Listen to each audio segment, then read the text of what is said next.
সেই ইব্রাহিম যেদিন মারা গেছে সেদিন সূর্য গ্রহণ হয়েছিল। অনেকে মনে করছিলেন যে রাসূল সাল্লাল্লাহু আলাইহি ওয়াসাল্লামের এই দ্বিতীয় ছেলে মৃত্যুবরণ করার কারণে আজকে সূর্য গ্রহণ হয়েছে। কিন্তু নবী আলাইহিস সালাম বলে দিয়েছেন, লা তানকাসিফু শামসু লিমাউতি আহাদিন, কারো মৃত্যুর কারণে সূর্য গ্রহণ হয় না।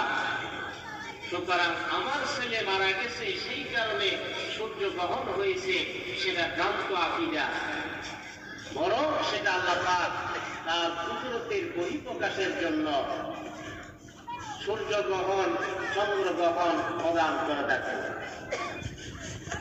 অর্থাৎ উনি আমাদেরকে দেখিয়ে দেন, উনি চাইলে সূর্যকে আলোবিহীন করতে পারে, চন্দ্রকে আলোবিহীন করতে পারে, চূড়ান্ত ভাবে সেটা করে দেখাবে। কিয়ামতের পূর্ব লক্ষণ হিসাবে কিয়ামতের যখন ডাক এসে যাবে, পৃথিবীর সূর্য চূর্ণ বিচূর্ণ হবে, আলো থাকবে না।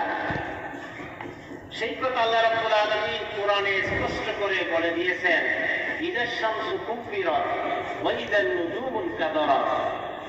কিয়ামতের ডাক যখন আসবে তখন সূর্য আলোবিহীন হবে, তারকাগুলি, নক্ষত্রগুলি চূর্ণ বিচূর্ণ হয়ে জমিনের মধ্যে পড়বে। সেই কুদরতের প্রাইমারি ইঙ্গিত হিসাবে আল্লাহ রাব্বুল আলামিন আমাদেরকে সেগুলি দেখিয়ে থাকেন।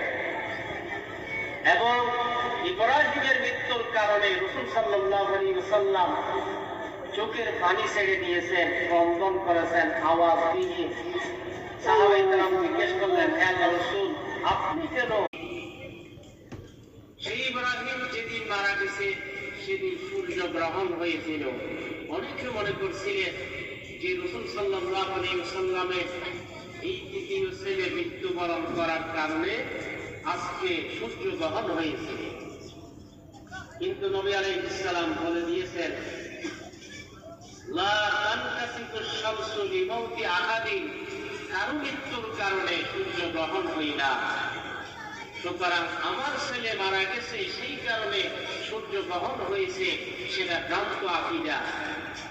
বরং সেটা আল্লাহ পাক তার কুদরতের বহিঃপ্রকাশের জন্য সূর্য গ্রহণ, চন্দ্র গ্রহণ প্রদান করে থাকেন। অর্থাৎ উনি আমাদেরকে দেখিয়ে দেন, উনি চাইলে সূর্যকে আলোবিহীন করতে পারে, চন্দ্রকে আলোবিহীন করতে পারে, চূড়ান্ত ভাবে সেটা করে দেখাবে।